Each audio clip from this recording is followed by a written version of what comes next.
or 27 through 31 tonight. Let's have a word of prayer before we get started. Our Heavenly Father, we're so very thankful for another opportunity to assemble together to study your word. Father, we thank you for this word you've given to us. We might know what you would have us do, that we might be pleasing in your sight. Father, we thank you for this book of Job that helps us when we struggle, when we suffer, to help remind us that you are in control. Father, I pray that you'll be with Steve as he's away from us, that you give him a safe journey, that he would be able to come back and continue here. Father, we pray that much good would come from his trip in Panama. Father, I pray that you'll be with us this evening as we go throughout this class, that we would listen to your word, that we would learn from it and use it to become better Christians for you. We ask all these things in Christ's name. Amen. Okay, as we're going through this, we have reached about, yes, chapter 27 is where we're going to be starting. Oh, I have one announcement to make too. There is a sign-up sheet in the foyer to take food to the Browns, Danny and Lacey. And we want to make sure that we take care of that. So if you can, sign up to take food to Danny and Lacey. I'm not sure how long a period of time it is, but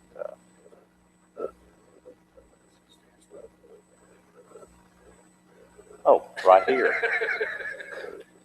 I didn't see them there. I am so observant. By the way, congratulations. Anyway, sign up sheet if you have an opportunity to do that, if you would sign up on in the back. As we go throughout this book, we see these Job is a righteous man. Satan asked God, basically asked for permission to do these things to Job to show that when these bad things happen, that Job's going to despise God, he's going to hate God, and he's going to curse God to his face. And God allows Satan to do some pretty terrible things to Job. And so here we see Job basically loses everything. And he is suffering. He is confused. He is again suffering from all these things that happened to him. Not only did he lose all his possessions, lose his family with the exception of his wife. Not only did he lose all of those things, he also lost his health. He had these boils that grew from his head to his feet that were bothering him all the time. In his suffering, he had 3 friends that heard about this. They lived a great distance away. Each of them were friends of Job, and apparently these men were also very learned men too. They came to try to comfort Job in his distress, to try to help him out. And they came from a great distance. They come to see him, and they don't even speak for 7 days. And then they go through and they talk about this, and there's 3 separate sets of debates that they have where they try to get Job to, where they try to basically tell Job what's happening. And Job explains, no, that's not it. That they think that maybe it's because he sinned somehow against God, and God is punishing him for this. And what he needs to do is he needs to repent, he needs to come clean, and God will restore him. And Job said, I would do that, but I didn't do anything. In their way of thinking, they were looking at if you're a righteous person, God is going to take care of you. If you're a wicked person, God's going to punish you. And it's this cause and effect type of arrangement that they're looking at. And we know if that was the case, that every good person or person that tries to live righteously would be prosperous. They would have everything, and all the people that do bad things would always get punished. But that doesn't always happen here on earth, as we know. So in trying to explain this, they were looking at it and they said, Job, there's something you're not telling us. Come clean. So they go through this series of debates where one of his friends will speak, Job will answer him. Another one will speak, Job will answer him. They go through 3 sets of these. In this third round of debates, as it begins, we see that in chapter 22, that Eliphaz begins this debate, and then Job responds to him in chapters 23 and 24. And then Bildad briefly speaks, a very short message in chapter 26. And then Job responds to him in chapter 27, and it goes all the way through chapter 31. So tonight we're going to be looking at basically just Job. Well, completely. Job is the only one speaking here tonight in the lesson we're going to be looking at. Zophar, the third person that third of his friends, remains silent. He doesn't even speak during this third debate. And at the end of this is the last of the 3 debates that Job has with his friends. It's not the last of the debates because someone else comes and joins in and begins to speak after this. So we're going to look at chapters 27 through 31. Hopefully we can get through all these chapters tonight to keep us on track for next week.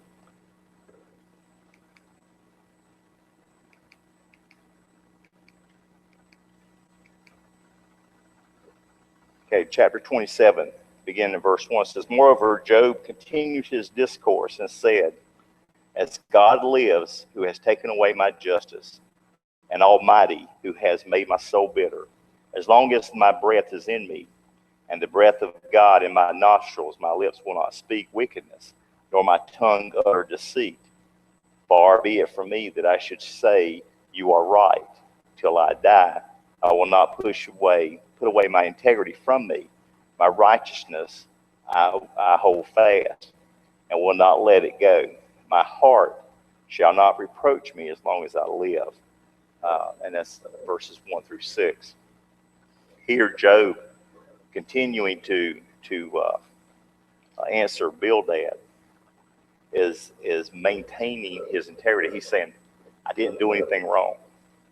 I'm still a righteous person. I've been doing everything I can to be pleasing to God. In his eyes and in his understanding, God has taken away his justice. And he said, He's made my soul bitter.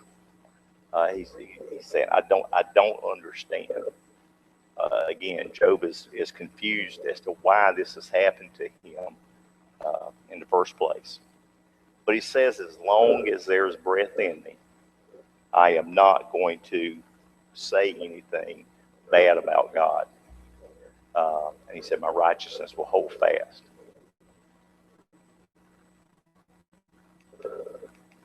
He continues and he says, may my enemies be like the wicked, and he who rises up against me like the unrighteous. For what is the hope of the hypocrite, though he may gain much, if God takes away his life? Will God hear his cry when the trouble comes upon him? Will he delight himself in the Almighty? Will he always call on God? Here Job is comparing the righteousness that he continues to say that he's a righteous man. He says, as opposed to that, look at the things that the reason I am is look at what God does for the wicked. So they don't have any hope. There's no hope in those guys. There's nothing that they have to look forward to. That even though they might gain a lot of things in life, that God's going to take it away at some point, whether it's in this life or the next life. We see that the unrighteous will not succeed.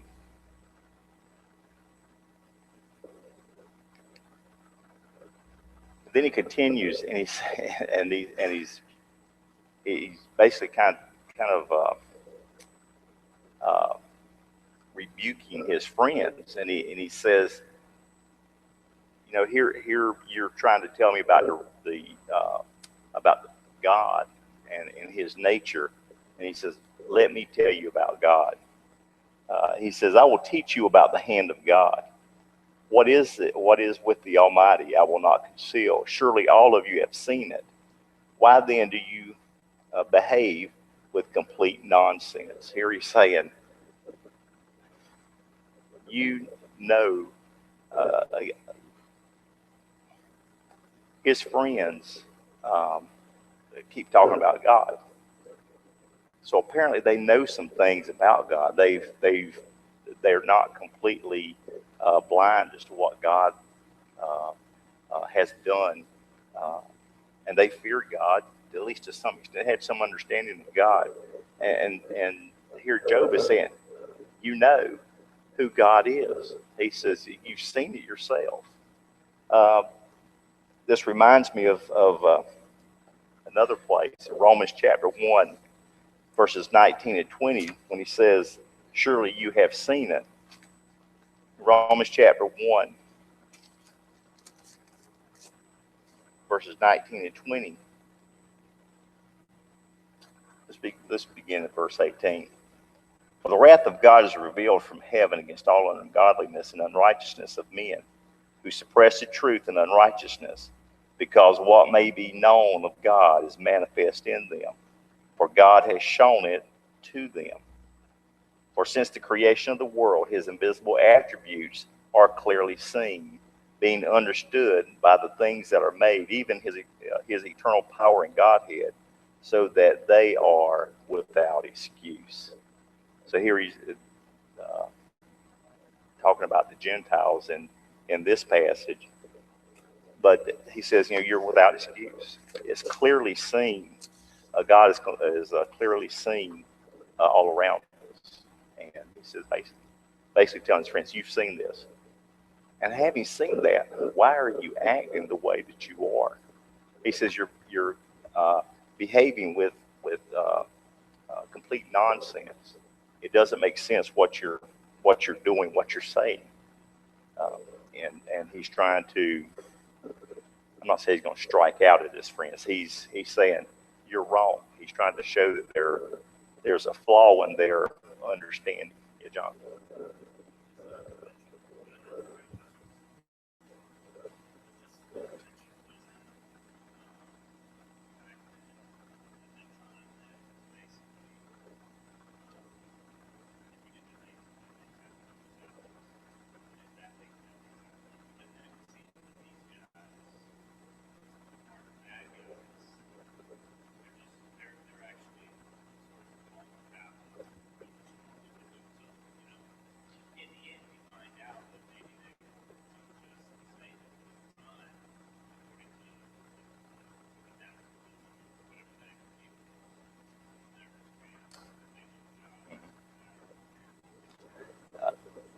See if I can paraphrase that. Convention, you were asking if that was conventional wisdom, was in those days, was that sort of a cause and effect. Bad things happen to bad people, good things happen to good people. And if you want good things to happen to you, you need to be good. If you go and you start doing bad things are going to happen to you. That was, and I think that really lasted for a long time. There may still be places today where people still see that and try to gain some understanding of, well, this bad thing happened. It must be because this person did this. And I think we might be guilty of that sometimes also, even today. So sometimes I think we haven't gotten that much further down the road. But I think there's a flaw in their understanding, not that they're they don't know how the story ends. They're in the middle of it. They've probably their whole life seen things happen, and then trying to explain it and having people explain it to them and them explain it to other people that uh, we've seen bad things happen to people who do bad things, and we've seen really good things happen to people who do good things. And I think there's some conclusions they were drawing there, but they didn't have all the information.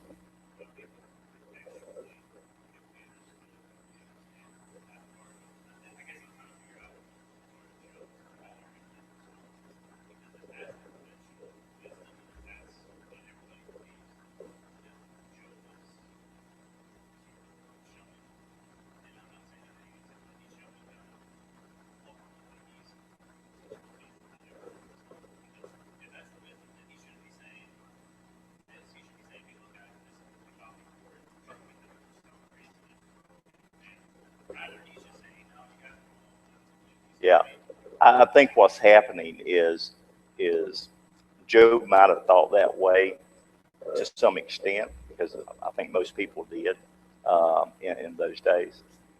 Say again. He's struggling to understand why these bad things have happened to him because he knows that he didn't do anything wrong, and so he's the logic he's used all this time is not bearing it out. Yes, sir.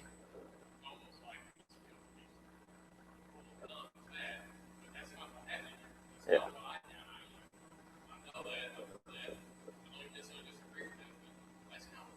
Yeah.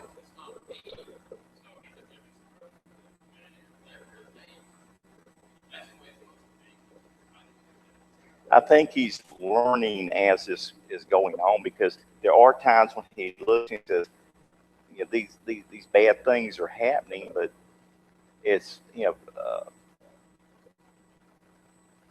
it's had yeah,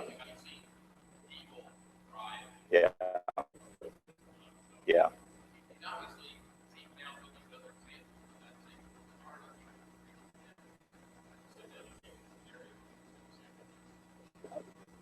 Possibly, yeah, yeah.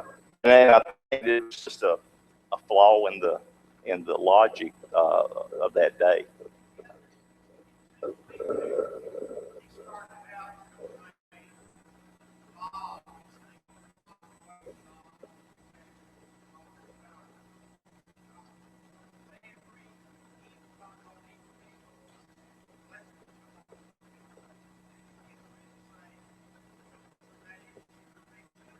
Yeah, yeah. I guess that's a way of saying it. Yeah,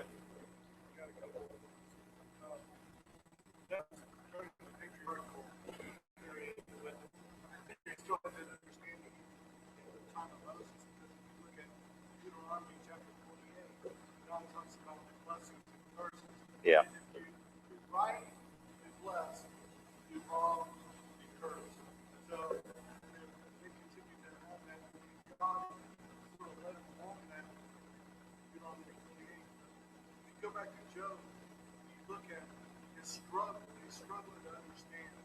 yeah,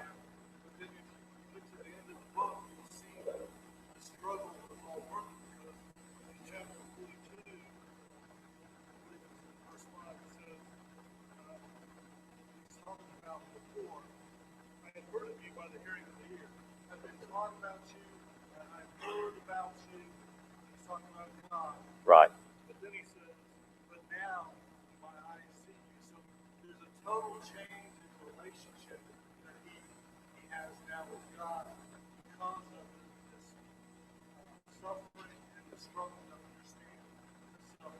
A lot of understanding can come from suffering and a whole change of perspective, yeah, in the way you think. And I think that's what happens to Job during this whole period of time. Okay.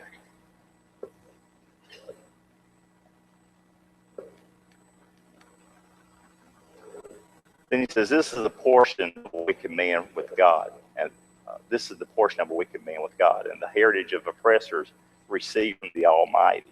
And he lists a lot of things here. And he's talking about this is what the wicked person is going to get. He says his offspring will not be satisfied with bread. He says his survivors will be buried in death.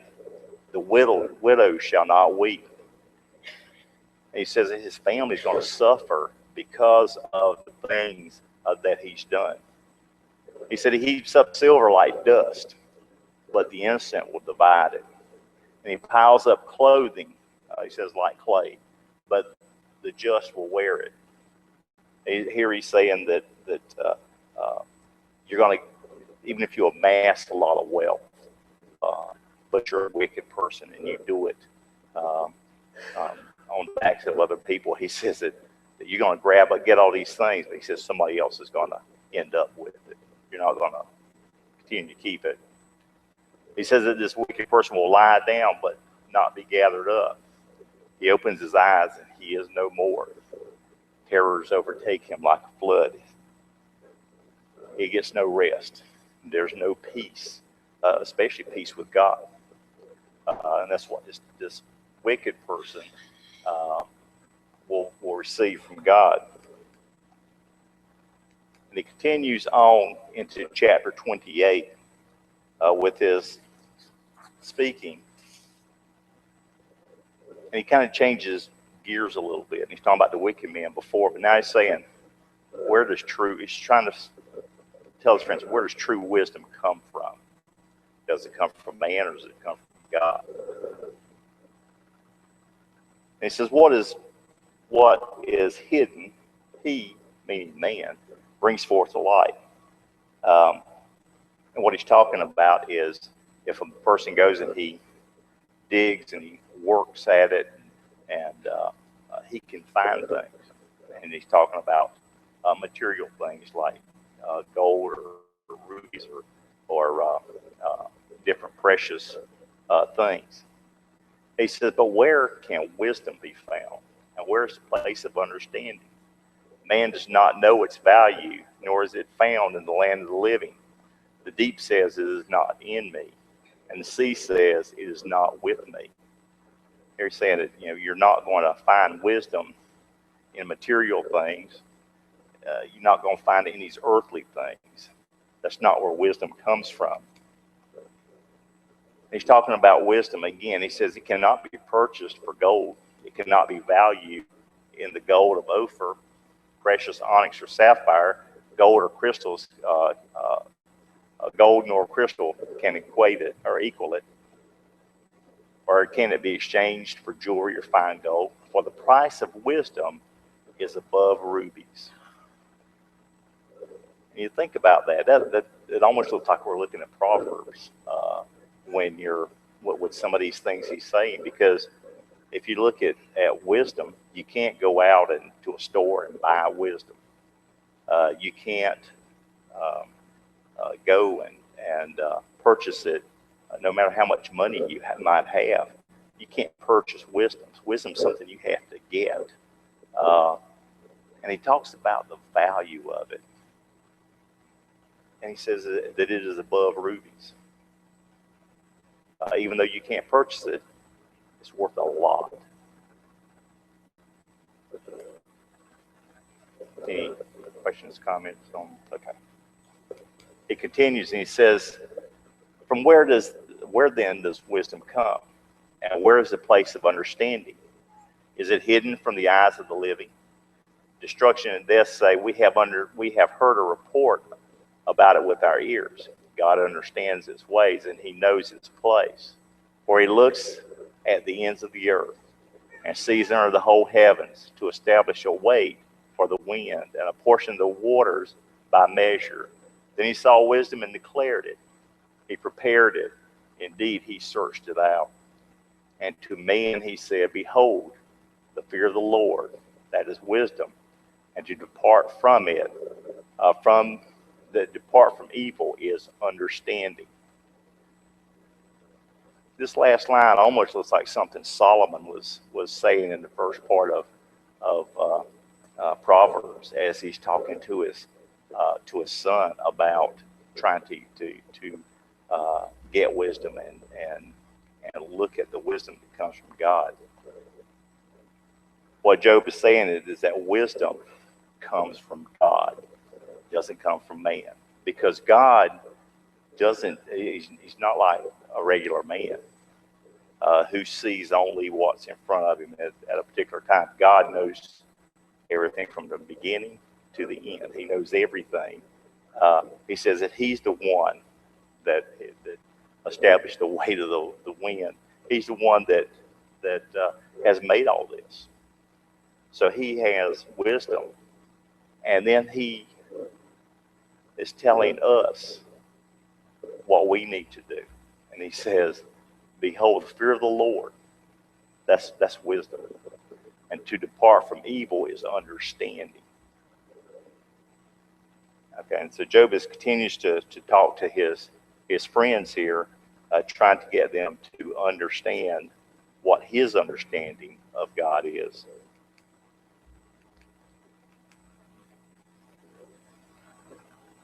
And then he kind of shifts gears here. He, as he's speaking in chapter 29, he's remembering things as they were before this happened to him.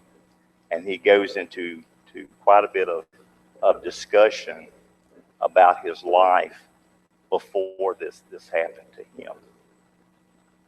And a lot of this is, I'm paraphrasing so that we can get through all this.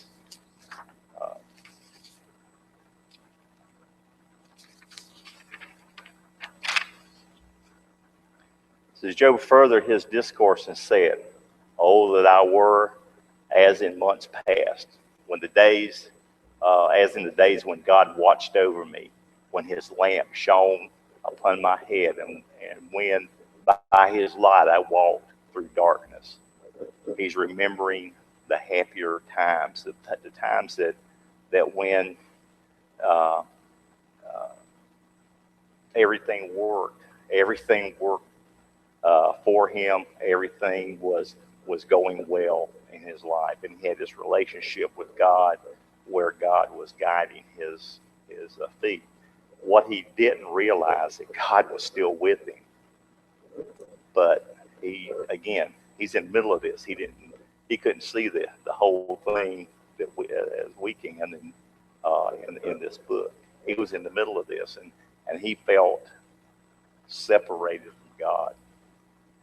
And he was wondering why. He didn't understand what was happening to him. Yes? This section right here,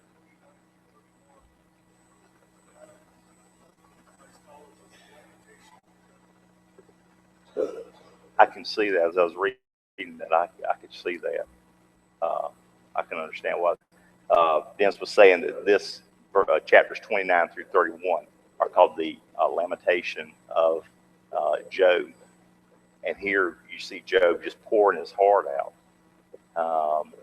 throughout this remaining part of it.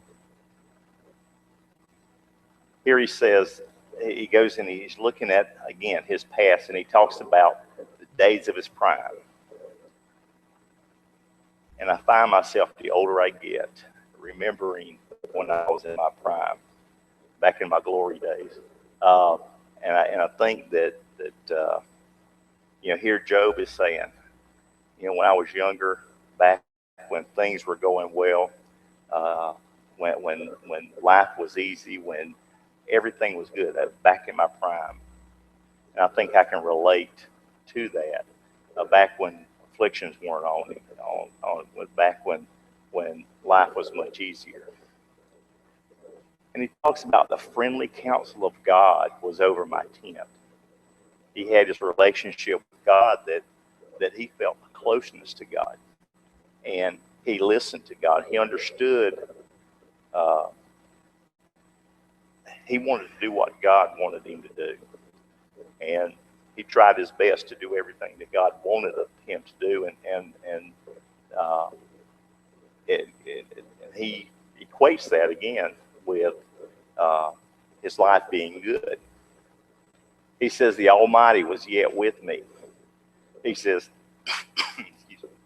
he says, my children were around me.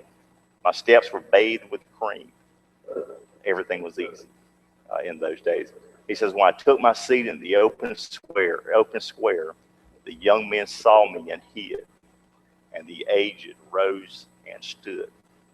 Here is a man who was respected by those around him. He said, when he came and he was with those out in the town that he lived in, that when he would go out and he would sit, he said the young men they would leave. They would, I guess there was a certain amount of fear and awe of being in his presence. And said the aged men, so they would rise up. There was a respect when he came around. He says the princes refrained from talking when he was around. They wanted to hear what he had to say. He said the nobles, the voices of the nobles was hushed. When the ear heard, then it blessed me. When the eyes saw, then it approved me. He's talking about the people around him. He says, because I delivered the poor, the fatherless, the one with no helper. The blessing of the perishing man came upon me. I caused a widow's heart to sing for joy. You know, I helped other people. When I saw someone struggling, I tried my best to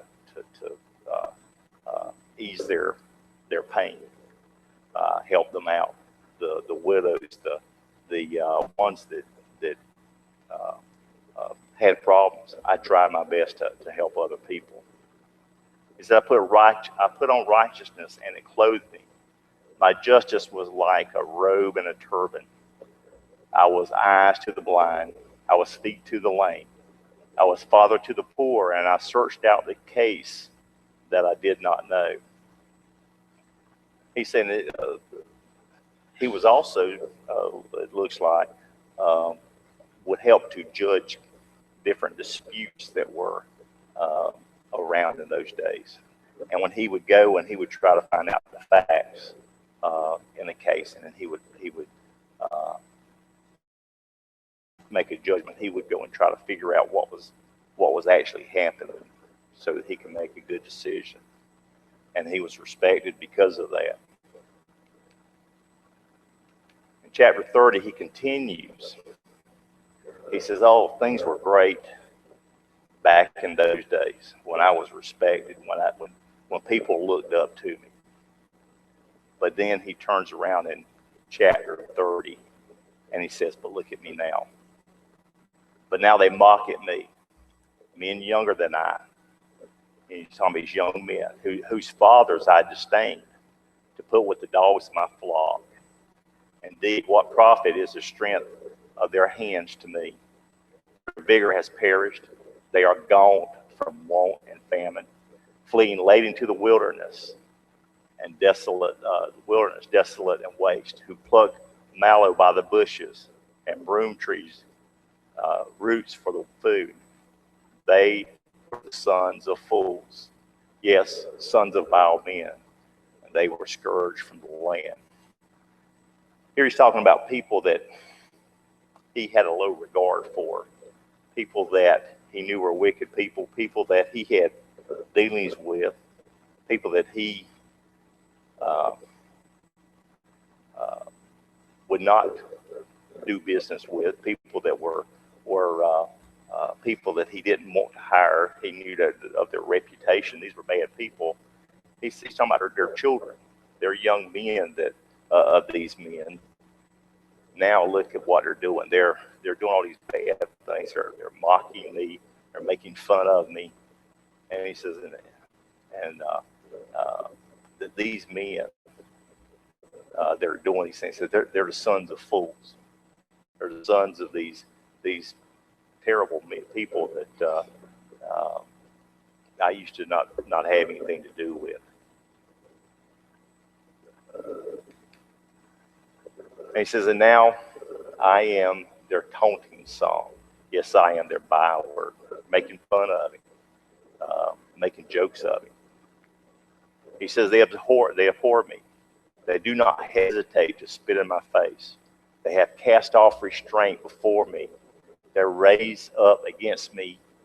They raise against me their ways of destruction. They break up my path. They promote my calamity. Under the ruinous storm, they roll along. Terrors are turned upon me. They pursue my honor as the wind, and my prosperity has passed like a cloud. Here he's talking about all these bad things these young men are doing to him. He says that they've cast off all restraint. They don't even try to have any kind of respect for him, and they do whatever they want. He says they break up my path. You know, you think about as you're going along a path. It's like they're throwing things. They're putting roadblocks in, things that are going to cause you to have a much harder time. Yeah.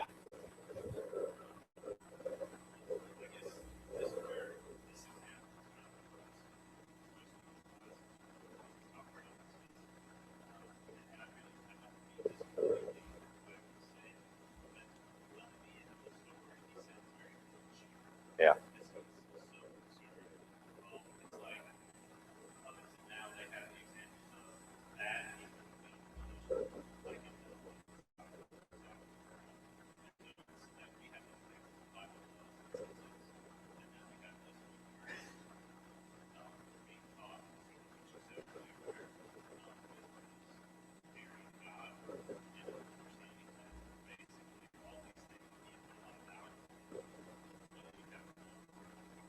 Yeah.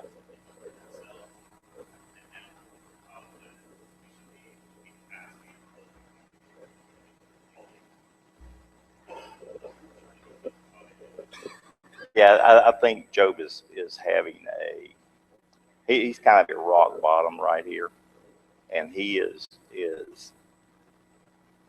remember what things used to be like, the way things are right now, and I have found myself doing this because every time you get sick or you have something happen to you, and you know it's never going to be better, it's going to get to a certain, you know, you'll get healthy, but it won't be like you were when you were 25 again. You know, you can find yourself doing the same thing, and when you know where from where you fell, uh, you know, you start looking back at when things were better. You can find yourself doing the same thing, and I think he's just kind of hit rock bottom right here, and he's having some real issues with where his lot in life is right now. And he feels like the good days are gone; they're never coming back, and that's where he is because he hasn't know the end of the story, and all he sees laid out in front of him, which he doesn't probably think is going to last much longer, is to die in this condition he's in right now.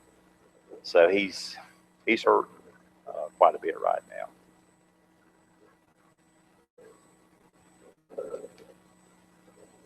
He says, and now my soul is poured out.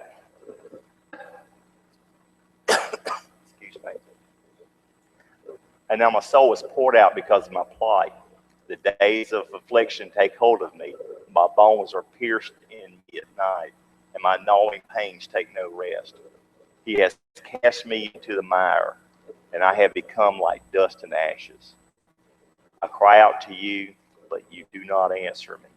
I stand up, and you regard me, but you have become cruel to me. With the strength of your hand, you oppose me. You spoil my success, for I know that you will bring me to death. Again, here Job is just really, uh, I guess, as low as you can get. And he says, you know, I'm crying out to you, God, but you're not answering me. And he doesn't understand why. He doesn't understand why his relationship with God changed in his eyes. He doesn't know why God has just, you know, abandoned him, is what he thinks. Dandy. Let's see if we can do chapter 31 in a couple minutes. I have made a covenant with my eyes. Here he's talking about if he's done these wicked things, then he should be punished. But he hasn't. He says, I have made a covenant with my eyes. Why then should I look upon a young woman? For what is the allotment of God from above? Is it not destruction for the wicked? Does he not see my ways and count all my steps? If I have walked with falsehood, or if my foot is hastened to deceit, let me be weighed on honest scales, that God may know my integrity. Here he's saying, God knows what I've done. And he says, you know, if I've done this, God knows it. Let me be tried, let me be weighed out. And God will know that I haven't done all these things you're talking about. He says, if my heart has been enticed by a woman, then let my wife grind for another, for that would be wickedness, deserving of judgment. If I have despised the cause of my male or female servant when they complained against me, what then shall I do? When God rises up, how shall I answer him? And he said, you know, if I've done these things, I need to answer to God, but I haven't. If I have kept the poor from their desire, or caused the eyes of the widow to fail, if I have seen anyone perish for lack of clothing, or any poor man without covering, if his heart has not blessed me, and if he was not warmed with fleece of my sheep, if I have not raised my hand against the fatherless, then let my arm fall from my shoulder, for destruction from God is terror to me, and because of his magnificence I cannot endure. He said, let God punish me if I've done these things. And as he goes through, we almost made it through. This is the end of his statements. And when we get into chapter 31, you'll see a new character that comes in to also speak to Job. Thank you so much for your attention.